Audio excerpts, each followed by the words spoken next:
Huskies!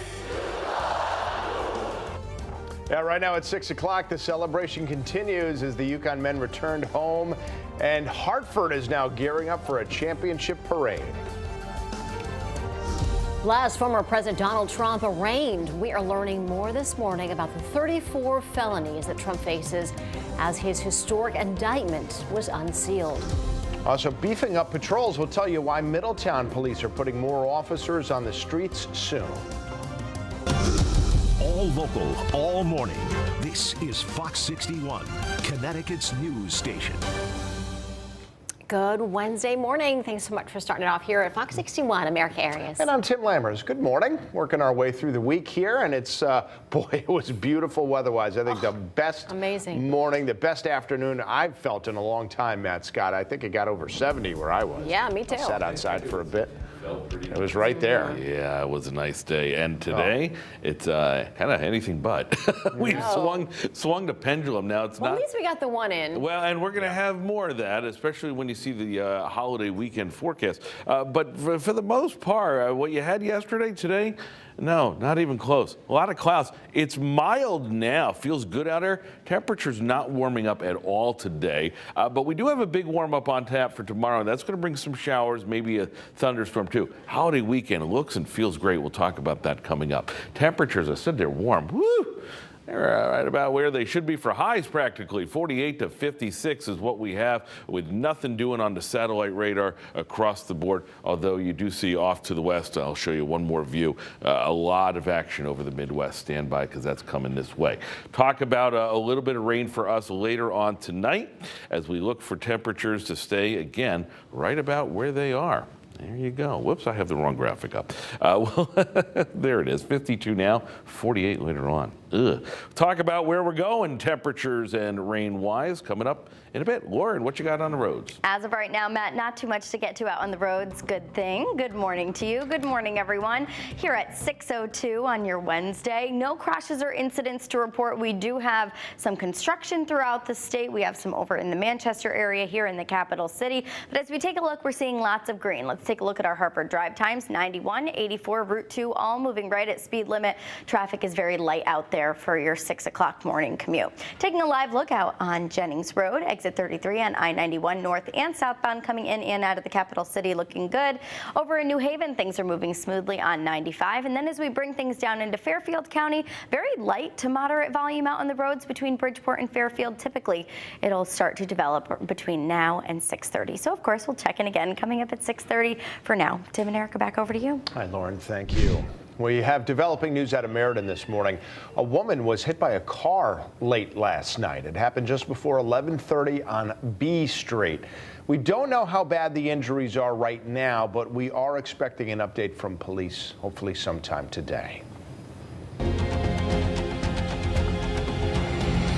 Well, it has never before happened in the United States history. Former President Donald Trump has now officially been charged with 34 felonies, and that makes him the first ever former or sitting president to be criminally charged. The historic surrender, arrest, and arraignment all playing out in New York City yesterday. We're checking in with Fox 61's Angelo Bavaro. He's in the studio to break down the charges and tell us where things go from here. Angelo, good morning.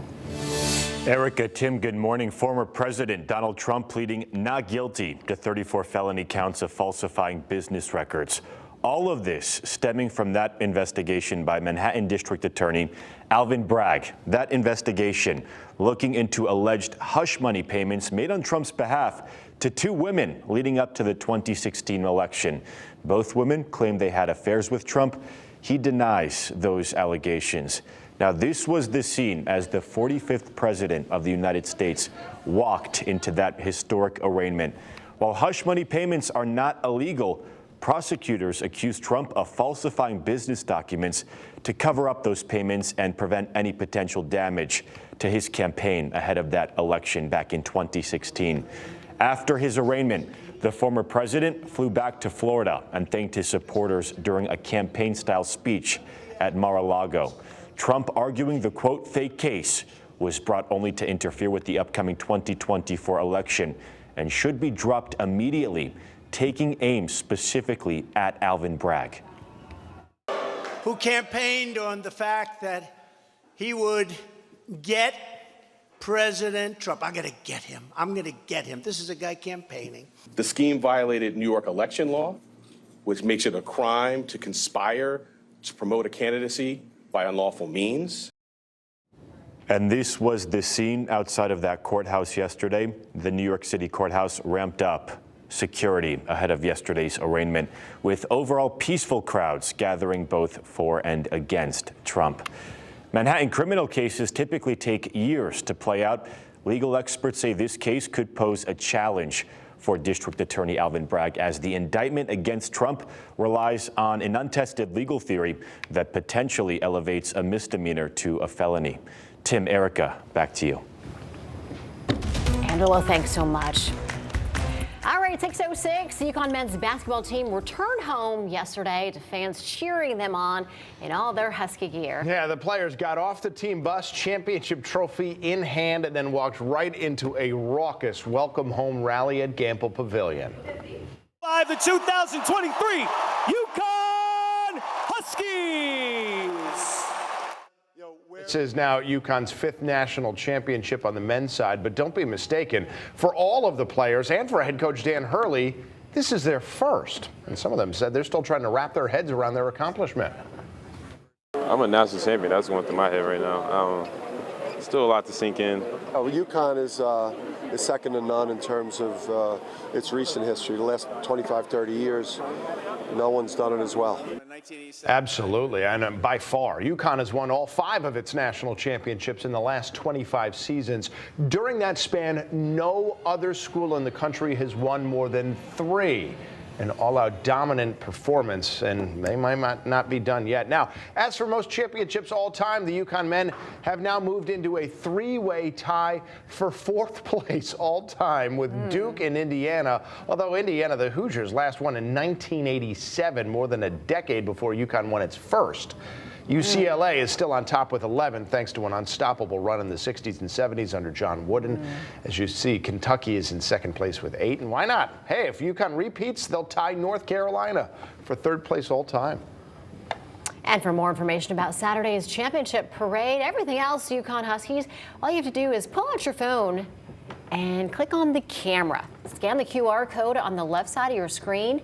That will get you all the information, or you can just head to fox61.com. And to New Haven now, where police say they've arrested what they're calling a person of interest in a double homicide investigation. Now, the shooting happened on Winthrop Avenue Saturday morning. Police say the victims, who were sitting in a car when they were gunned down, were targeted. Now, this remains an ongoing investigation. All right, now to a Fox 61 follow-up. A New London man was found guilty of murder. 46-year-old Christopher Pettaway was found guilty of stabbing Robert Parise to death in New London 5 years ago. Evidence presented at the trial showed that Pettaway traveled to Bridgeport, confronted Parise, and then stabbed him repeatedly. Pettaway now faces a maximum of 70 years in prison. He's scheduled to be sentenced in June. And now to Meriden, where police say a man from Wallingford died Monday after he crashed his motorcycle into 2 vehicles. Police say 30-year-old Jeffrey Swift was on Broad Street at about 7 p.m. when he hit a Jeep that was pulling out from Olive Street. Now, the motorcycle slid across the road, and then it trapped him under a car that was stopped at a red light. Now, the crash is under investigation. Anyone with any information, if you saw anything, please call Meriden Police. Newington's Parks and Recreation Department said the town is seeing a rise in vandalism in its parks and school fields. Somebody broke a decorative water fountain at Mill Pond Park. Outdoor toilets were filled with sand, and many places have graffiti. Police have also caught kids destroying picnic tables, swings, and slides. So please call Newington Police if you ever see any vandals at work. Well, after a decade-long battle, New London is finally working on a brand new community rec center. The new facility is going to be located on the historic Fort Trumbull site. The rec center is going to be 58,000 square feet. It's going to include an 8-lane swimming pool, basketball courts, and also event space. It's life-saving. It's life-changing. These families really have, for generations, have wanted something for our kids to do when it's not warm out. The saying in New London is, it's happening. And this is part of the reason why it's happening. It sounds like it's going to be an amazing facility. Great spot for kids in the community. Restoration and cleaning efforts are underway at the site right now to remove pollutants before construction can begin.